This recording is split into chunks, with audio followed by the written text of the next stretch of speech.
착한 일을 하면 복을 받습니다. 이 말씀을 증거하겠습니다. 하나님은 우리가 착한 일을 하는 그곳에 역사하도록 이 땅을 만들어서 섭리하고 계십니다. 착한 일을 해야 하나님의 도우심이 거기에 나타나게 되는 것이죠. 착한 일을 해야 병고침이 거기 있습니다. 서로 착한 일을 해야 가정에 행복이 있습니다. 서로가 착함을 나눌 때 거기에 하나님의 30배, 60배, 100배의 결실이 거기 있게 됩니다. 그래서 착한 일을 의도적으로 하고 말씀하십니다.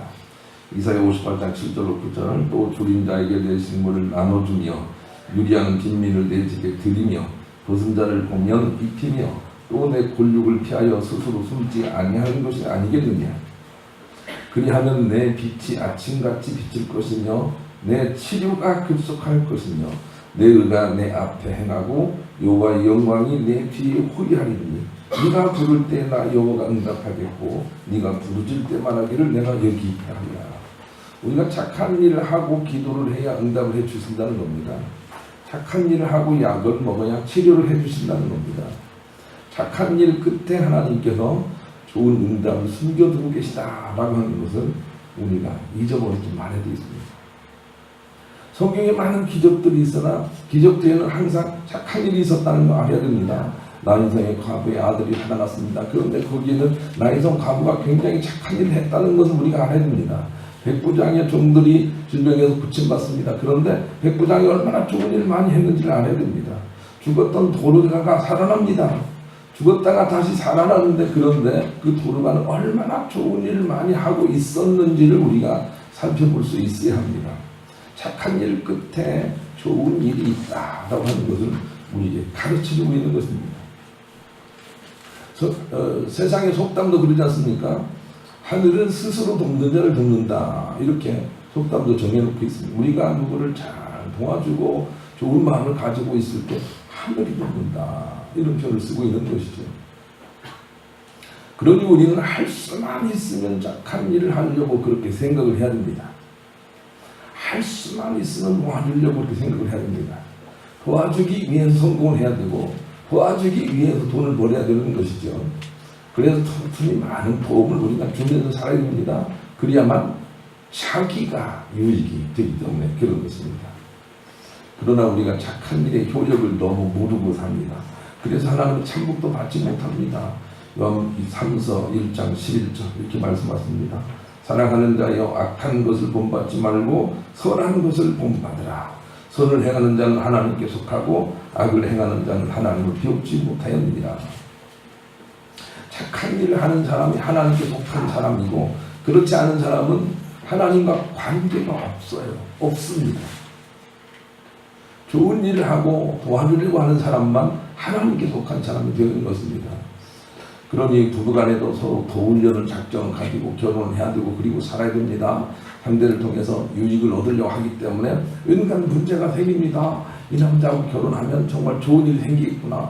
이 남자 너무 멋있어서 이 사람 때문에 내가 혜택을 받겠구나. 이런 생각으로 우리가 결혼을 합니다. 그러나 그 뒤는 좋지 않습니다. 어떻게 하면 내가 이 남자를 세워줄까 도와줄까. 그 평강공주처럼 바보스는 자기 남편을 어떻게 세워줄까 하는 마음으로 결혼하고 살아야 거기에 하나님의 도우심이 있다는 것입니다. 그러니 열심히 서로 도와주려고 하십시오. 그래야만 좋은 가정이 됩니다. 서로 도와주려고 하십시오. 그래야만 하나님의 역사가 거기 나타나게 되어 있습니다. 자녀를 기를 때도 마찬가지입니다. 왜 자녀를 통해서 내가 좋은 그런 자랑을 삼으려고 하는지 모르겠습니다. 그것은 하나님의 방법이 아닙니다.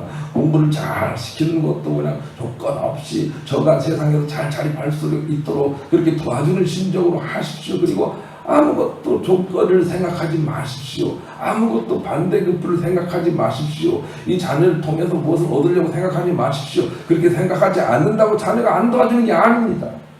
그런데 부모가 어떤 대가를 바라고 나를 키웠다는 것을 알면서부터 자녀는 순수성이 떨어지고 그리고 기회만 있으면 자기도 자기 자녀가 생겼을 때 부모를 매몰차게 그렇게 외면하게 되는 것입니다. 서로 도와주지 않기 때문에 도와주려는 마음으로 하지 않았기 때문에 하나님의 역사가 나타나지 않는 현장들이에요. 하나님이 그렇게 역사를 하시는 거죠. 여러분에게 천국의 그림을 확실하게 가지기를 간절히 여러분에게 권면을 드립니다. 천국은 서로 도와주는 곳에 나타납니다. 어떻게 하든지 공부를 못하면 얼마나 힘들까 하는 마음을 가지고 도와주려고 할 때 천국이 만들어집니다. 우리 부모는 얼마나 나 때문에 그렇게 창피하실까 라고 이렇게 도와주는 마음이 있어야만 천국이 만들어지고 천국의 그 열매가 나타나게 되는 것입니다. 그런데 우리는 보통 생각하기를 저 옆집의 부모가 우리 부모였더라면 그렇게 생각을 하죠. 옆집의 기똥이는 그렇게 공부도 잘하고 그냥 그랬다며 이렇게 생각을 하면서 어떻든 자기의 유익을 위해서 생각을 하기 때문에 주님이 도우실 틈이 없습니다. 거기에는 하나님과 상관이 없는 땅의 나라, 사단의 나라가 되는 것입니다. 어떻든 도와주려고 마음을 먹으십시오. 어떻든 착한 일을 하려고 그렇게 사십시오. 그러면 하나님이 거기 개입을 하고 역사를 하시는 것입니다. 히브리 10장 23절 25절 또 약속하신 이는 기쁘시니 우리가 믿는 우리의 소망을 움직이지 말며 굳게 잡고 서로 돌아봐 사랑과 선행을 격려하며 모이기를 피하는 어떤 사람들의 습관과 같이 하지 말고 오직 권하여 그날이 가까움을 볼수록 더욱 그리하자 그랬습니다. 이 말씀 속에는 교회의 존재 이유를 설명하고 있어요. 우리가 왜 모여서 교회를 이루고 예배를 드려야 되는가 하면 하나님 무엇이 부족해서 하나님께 뭘 예배를 드려야 되겠다 헌금을 드려야 되겠다 그런 의미보다는 예배 자체의 선행과 이웃과 함께 서로 사랑과 격려로 서로 나누면서 형제애의 본을 보이라고 교회에 모이는 이유가 있습니다. 자꾸 모여서 우리가 해야 될 일은 서로에게 착한 일을 하는 것입니다. 하나님께 예물을 드리는 것은 선한 일입니다. 우리가 하나님께 우리의 보화를 쌓는 정말 선한 일입니다. 그런 의미를 가지고 교회가 모여서 자꾸 선한 일, 착한 일을 해야 됩니다. 교회에 나올 때 어떻게 하면 이 사람을 도와줄까 이런 마음을 가지고 나오십시오. 정말로 이렇게 10,000원짜리 20,000원짜리 가져와서 이렇게 힘든 사람을 줬으면 좋겠어요. 주면서 이렇게 도와주는 그런 환경으로 교회가 자꾸 모이라 이렇게 말씀을 하고 계세요. 왜냐하면 거기에 하나님의 축복이 있기 때문에 그런 것입니다. 착한 일은 천국뿐만이 아니라 지옥에서도 필요하다는 메시지가 오늘 본문 속에 있습니다. 이제 본문을 잘 살펴보겠습니다. 본문을 보겠습니다. 13절 시작. 바다가 그 가운데 죽은 자들을 내주고 또 사망과 음부도 그 가운데에서 죽은 자들을 내주매 각 사람이 자기의 행위대로 심판하리라. 바다는 세속적인 땅을 의미합니다. 교회를 의미하지 않습니다. 세속적인 땅을 의미합니다. 그런데 세속적으로 살다가 죽어서 음부에 내려간 사람들, 지옥이죠. 그러나 아직 새 옷을 입지 않았기 때문에, 새 몸을 입지 않았기 때문에 아직 미완성의 지옥, 음부에 내려간 사람들도 다시 백보자 심판 때 불러서 그들의 행위를 심판하겠다는 거예요. 그냥 지옥으로 보내지 않겠다는 것입니다. 지옥에 들어가서도 등급이 있게 하시겠다는 것입니다. 그래서 우리는 천국에서도 물론 주님의 상급을 받기 위해서 선한 일을 해야 되지만 지옥에 가는 사람이라 할지라도 선한 일을 많이 하는 게 좋다는 메시지를 본문을 통해서 우리가 받을 수가 있습니다. 어떤 일이 있어도 우리 행위에 따라서 심판을 하시겠다는 거예요. 그런 예수를 안 믿어도 좋은 일은 해야 해요. 예수를 믿으면 더욱더 좋은 일을 해야 돼요. 착한 일은 사라지지 않는다고 지난주에 말씀드렸어요. 다 친구도 사라지고 배우자도 사라지고 가지고 있는 명예 권력 다 사라지고 물질 다 사라지지만 그러나 사라지지 않는 것은 우리의 손해예요. 착한 일은 우리가 죽은 뒤에도 역사를 하는 그런 힘이 있다는 것이죠. 그러니 우리가 틈만 있으면 착한 일을 해야 돼요. 제가 말씀 준비하면서 착한 일을 해야 되겠다라고 하는 것이 이게 돈으로 남을 도와드리고 이렇게 생각하니까 그러지 그냥 말로 얼마든지 착한 일을 할 수 있어요. 말로 좀 덜 이뻐도 이쁘다 이렇게 말해주면 착한 일이죠. 그런데 얼마나 솔직한 사람이 많은지 너는 그냥 콩은 이쁜데 입이 틀렸어 이런 사람들이 얼마나 절망감을 심어주는지 몰라요. 착한 일은 얼마든지 할 수가 있어요. 그것을 위해서 우리가 이렇게 모였다는 것이죠. 좀 착한 일 하세요. 나는 우리 교회에 그런 사람인지 모르겠는데 너무 솔직한 사람들은 좀 그래요. 우리 목사님은 이건 잘하는데 이건 못하고 그렇게 하지 않기를 소망해요. 그냥 착한 일 좀 해주세요. 착한 일, 착한 말을 좀 해주세요. 그것이 우리의 존재 이유라고 하나님께서 말씀해 주세요.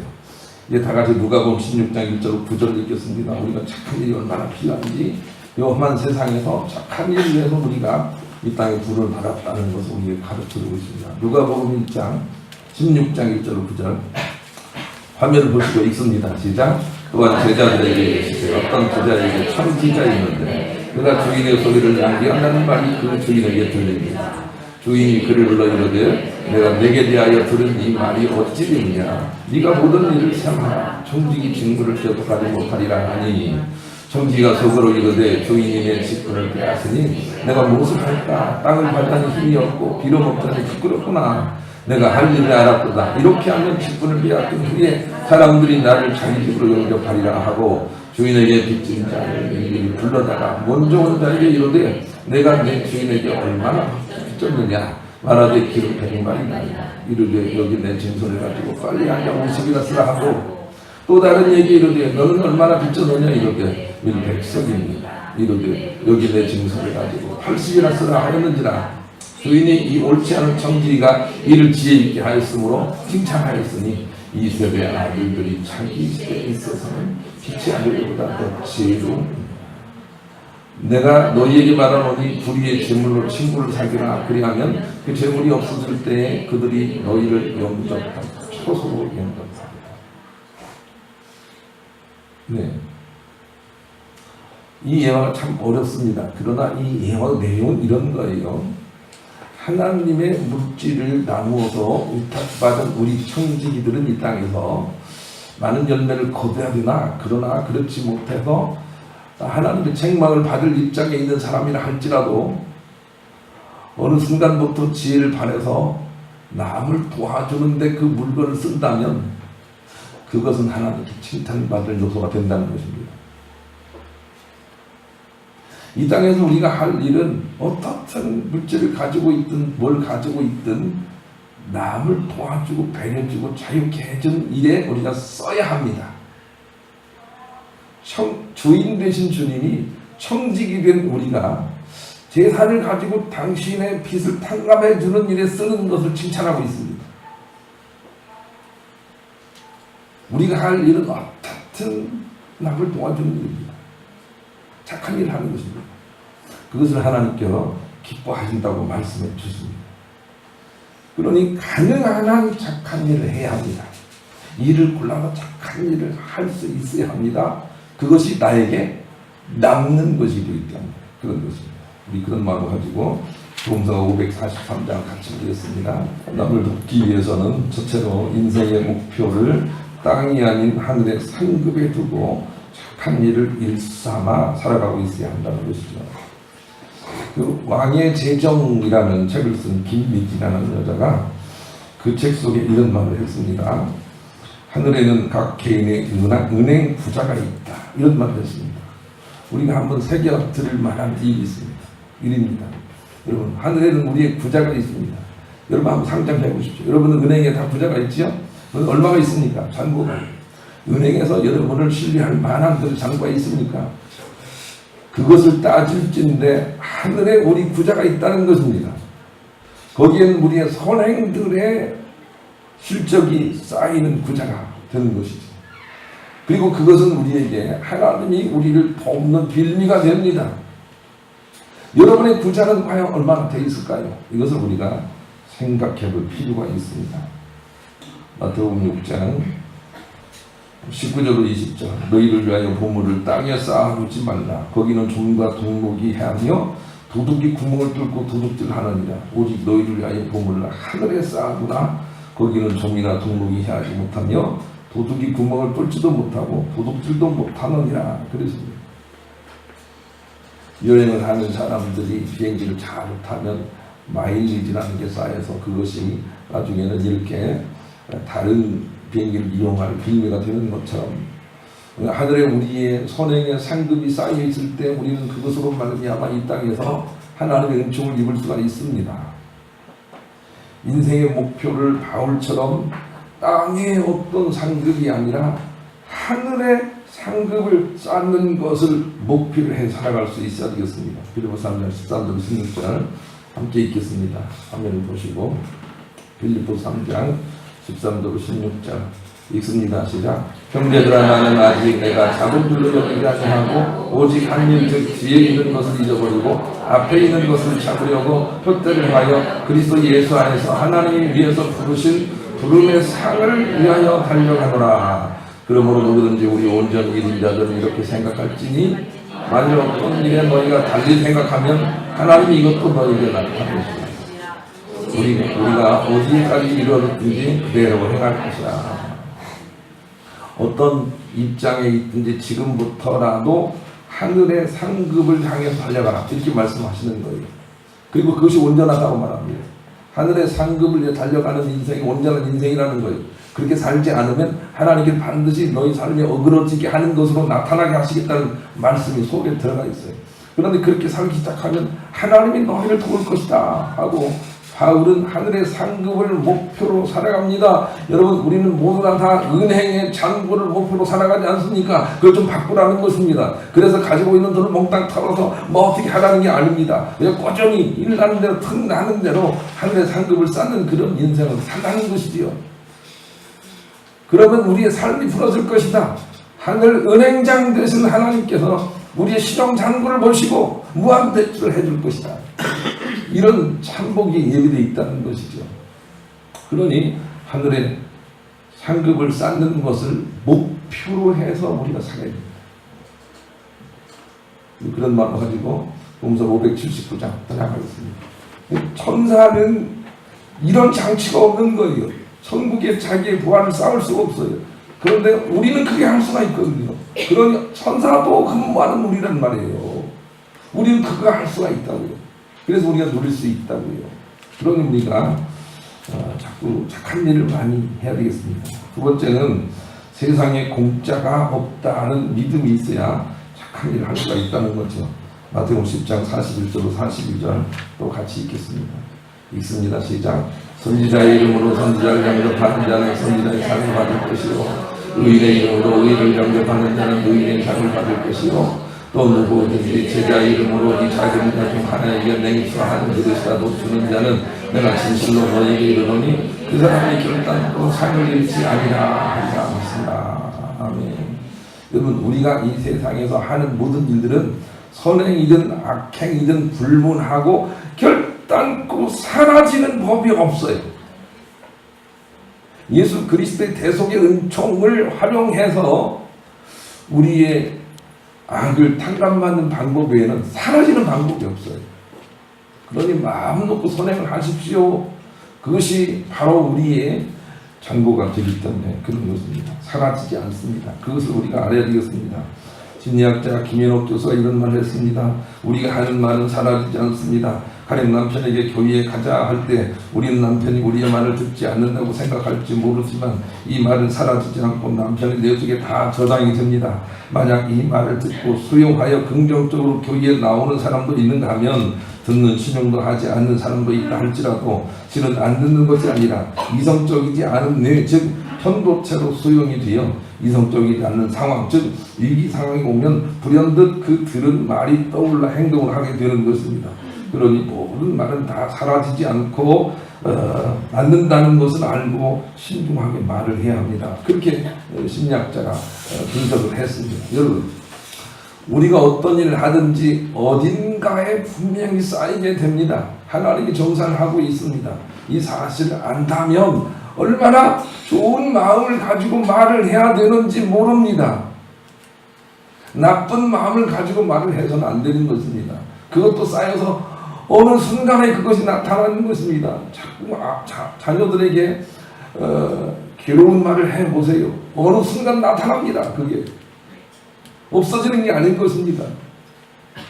공부를 못해도 너는 내 아들이야 이렇게 자꾸 말을 해야 합니다. 당신이 좀 못났어도 정말 내 남편이야 그렇게 말을 해줘야 됩니다. 그 말들이 선한 열매를 거두도록 하나님께서 그렇게 섭리를 하시기 때문에 그런 것이죠. 그래 자꾸 우리가 믿음을 뿌리는 사람이 되어야 되는 거죠. 좋은 말을 자꾸 해야 됩니다. 믿는다고 말을 해야 됩니다. 당신이 최고라고 말을 해줘야 됩니다. 그런 말들 자꾸 씹을 때 어디에선가 그것이 우리의 산고가 되었다가 우리를 돕는 일로 그렇게 역사하도록 하나님께서 이끌어 가시기 때문이죠. 어느 것도 사라지지 않습니다. 이 사실을 기억을 합시다. 예수 그리스도를 붙들고 우리가 문제가 정리되지 않는 한 모든 것들이 다 그대로 정립되어 있다는 걸 알아야 됩니다. 앞으로도 그럴 것입니다. 그러니 주님의 이름으로, 선지자 이름으로, 의인의 이름으로, 주님의 이름으로 우리가 좋은 일을 자신 있게 하십시오. 없어지지 않기 때문에 그런 것입니다. 탈무드에 이런 말이 있습니다.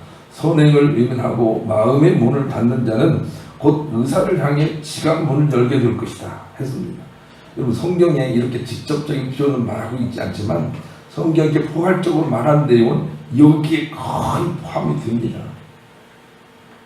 탈무드에 이런 말도 있습니다. 세상 모든 것은 다 무소하는 대상이 있습니다.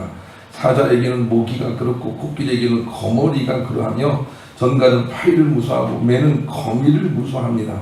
그런데 사단이 무소하는 것도 있습니다. 그것은 우리가 서로 돕는 긍휼의 마음입니다. 그렇습니다. 우리가 서로 도와주려는 마음을 가지게 될 때 사단이 멀리 떠난다는 것입니다. 그러니 도와주려는 마음을 가지십시오. 여러분의 배우자를 도와준다 하는 마음을 가지십시오. 이 사람이 왜 나에게 뭘 안 해주는가 하는 마음을 접으십시오. 내가 이 사람을 도와줘야 되겠다 라고 생각을 하십시오. 그것이 우리가 승리하는 길이기 때문에 그런 것입니다. 탈무드에 또 이런 말이 있습니다. 성경을 종합해서 보면 하나님께는 네 아들이 있습니다. 그 첫째는 형제 즉 교회요, 둘째는 과부요, 셋째는 고아이며 그 넷째는 이기전 집사님이 퀴즈로 낸 나그네입니다. 이들을 도와주는 것은 곧 하나님을 도와주는 것이라고 성경이 말씀하기 때문입니다. 그렇습니다. 매울차게 하지 마시고 많이 도와줄 수 없으면 말이라도 좋게 말을 하십시오. 가난한 사람들, 불쌍한 사람들, 과부들 이런 사람들에게 좋은 말을 해주십시오. 그것은 하나님께 구워주는 것이라고 하나님께서 말씀하고 있습니다. 그만큼 하나님 도와주는 자에게 복을 주려고 기다리고 있다는 것을 우리가 알아야 됩니다. 우리가 사는 인생을 본무대라고 생각하지 말길 바랍니다. 이 본무대가 아니고 이 인생은 저 영원한 나라에 가기 위하여 우리가 잠시 잠깐 우리의 선행들을 모아서 하늘의 상급으로 우리 재산으로 만들어가는 과정에 불과합니다. 그래서 이 세상을 너무 사랑하지 말고 요한일서 2장 15절 17절 말씀하고 계십니다. 우리 또 모니터를 보시고 함께 읽습니다. 요한일서 2장 15절 17절 읽습니다. 시작. 이 세상이나 세상에 있는 것들을 사랑하지 말라. 누구든지 세상을 사랑하면 아버지의 사랑이 그 안에 있지 아니하니 이는 세상에 있는 모든 것이 육신의 정욕과 안목의 정욕과 이생의 사랑이니 아버지께로부터 오는 것이 아니고 세상으로부터 오는 것이다. 이 세상도 그 정욕도 지나가되 오직 하나님의 뜻을 행하는 자는 영원히 구하느니라. 그렇습니다. 여러분 이 세상을 너무 사랑하지 마세요. 이 미혹을 우리가 넘어가야 됩니다. 하고 그냥 세상 그냥 끌려가다 보면 하고 인생이 그냥 마귀 사단의 계획대로 그냥 실패대로 우리를 만들어 세우는 것입니다. 이 세상에 원하는 대로 하지 말고 하나님 말씀으로 끼어 사시기 바랍니다. 남이 나에게 뭘 갖다 주면 나 좋다라는 본능대로 생각하지 말고 내가 저 사람을 도와줘야 되는데 그래야 내가 이익인데 하고 하나님 말씀대로 끼어 살 수 있는 지혜가 필요합니다. 이 세상은 잠깐 지나가는 안개 같은 것이라고 말씀하십니다. 잠깐 지나갑니다. 어떤 사람이나 그냥 지나가는 것입니다. 그러나 그 어간에 우리가 해야 할 일은 저 하늘나라에서 영원히 우리가 거할 그곳에 우리가 어떤 것들을 남기는 인생을 살아야 되는 것이죠. 인생을 천국에 집 짓는 과정이라고 생각함이 옳습니다. 그래서 건축자들 우리가 보내야 됩니다. 정말 중요한 것은 우리가 죽은 이후에는 아무것도 저 천국에 보낼 수 있는 것이 없다는 것이죠. 우리가 죽은 이후에는 아무것도 보낼 수가 없습니다. 그런데 살아있을 때만 보낼 수가 있습니다. 송금할 수가 있는 거죠. 그런데 우리의 송금의 계좌번호 같은 게 있는데 그것이 바로 선행이에요. 착한 일이에요. 그것이 하늘에 내 보화로 쌓이게 되는 것이죠. 그런 마음을 가지고 있다면 우리가 할 수만 있는 대로 좋은 일을 하되, 갈라디아 6장 10절, 누구에게 더 좋은 일을 먼저 하라고 하십니까? 믿음의 가정들에게 먼저 하라고 말씀하십니다. 그러니 교회, 믿음의 가정들은 교회를 의미하는 거예요. 교우들이 속한 가정도 의미하는 거예요. 꼭 기억을 하세요. 가정과 교회에서 먼저 착한 일을 하는 거예요. 세상에서 먼저 착한 일을 하라고 말씀하지 않아요. 가정과 교회에서 먼저 착한 일을 해야 돼요. 그래서 우리가 할 수만 있으면 우리 믿음의 형제, 믿음의 가족이죠. 우리 교회 안에서 정말 좋은 말들로 선행을 쌓아가세요. 상처드는 말들로 악행을 쌓아가지 마세요. 가정 안에서도 서로 좋은 말을 하세요. 예, 오늘 어버이 주일인데 좋은 말로 그렇게 하셨나요? 아니면 약한 선물이지만 드리면서 정말 나를 낳으시고 길러주셔서 감사합니다 이렇게 하셨나요? 아니면 오늘도 또 속을 긁어주시고 오셨나요? 오늘 같은 날도 그냥 왜 어버이날 만들어서 이렇게 속상해하는지 모르겠다고 이렇게 하고 오셨나요? 그렇다면 여러분 잘못된 거예요. 믿음의 가정들에게 먼저 하라 그랬어요. 분명히. 그러니 교회가 속한 가정에서는 서로 도와주는 일을 먼저 해야 합니다. 제발 젊은 여러분, 친구들에게 잘하려고 하지 말고 부모에게 잘하세요. 먼저. 이게 순서가 맞아요. 부모에게 먼저 잘해야 돼요. 하늘 상급은 우리의 신용이 되어서 땅에 도움이 된다는 말씀이 말라기 3장 10절로 12절에 있어요. 이게 그 말씀이 그런 의미로 우리가 받아야 되겠어요. 말라기 3장 10절로 11절 12절까지 읽습니다. 시작. 만군의 여호와가 이르노라 너희의 온전한 11조를 창고에 들여 너희들이 양식이 있게 하고 그것으로 나를 시험하니 내가 하늘문을 열고 너희에게 복을 쌓을 곳이 없도록 붙지 아니하나거라. 만군의 여호와가 이르노라 내가 너희를 위하여 메뚜기를 금하여 너희 토조선을 먹어 없애지 못하게 하며 너희 밭에 포도나무 열매가 기한 데는 떨어지지 않게 하리니 너희 땅이 아름다워짐으로 모든 이방인들이 너희를 복되게 하리라. 만군의 여호와의 말이라. 나는 여러분들이 헌금이나 11조 안 하는 거 별로 개의치 않기로 그냥 하나님 앞에 맹세했어요. 개의치 않습니다. 그런데 나의 속생각은 그래요. 11조 안 하는 것이 훨씬 더 손해일 텐데 이런 생각을 해요. 손해일 텐데 그런 생각을 해요. 복 받으려고 11조 하지 말고 하늘에 나의 보화를 쌓아간다는 마음으로 그렇게 해보십시오. 하나님 분명히 약속하셨어요. 황충을 구해주겠다라고 말씀하시고 그리고 많은 분의 여호와의 이름이 높아지도록 하실 것이라고 말씀하셨다고요. 그러니 그런 마음을 가지고 해보시라고요. 그런 마음을 가지고 선행을 해보시라고요. 그것이 하나님께 주신 말씀이에요. 여러분, 선행은 천국에서 뿐만이 아니라 지옥에서 필요하다. 이걸 우리에게 꼭 머릿속에 넣어보세요. 그래서 선행은 꼭 우리 삶에 필요합니다. 그 선행이라는 것이 여러 가지가 있다는 걸 여러분 기억하시고 이것만이라는 거 아니고 기억하시고 어떤 일이 있어도 선행을 하려고 살아보십시오. 그러면 하나님이 도우십니다. 도와주려고 사는 것은 무엇보다도 가정 안에서 먼저예요. 그러면 좋은 날이 올 줄로 믿으시고 우리가 참복을 받는 제1계명이 바로 땅에서는 육신의 부모에게 효도하는 것이다 라고 하는 것을 꼭 기억하시고 어버이주일이 아니라도 평상시에 말로라도 작은 것이라도 부모에게 효도를 잘 해서 하늘에 상급이 쌓이기를 원하고 그 은총으로 여러분의 삶도 풀어지는 참복을 누리시는 여러분 모두가 되시기를 우리 주님의 이름으로 간절히 축원합니다.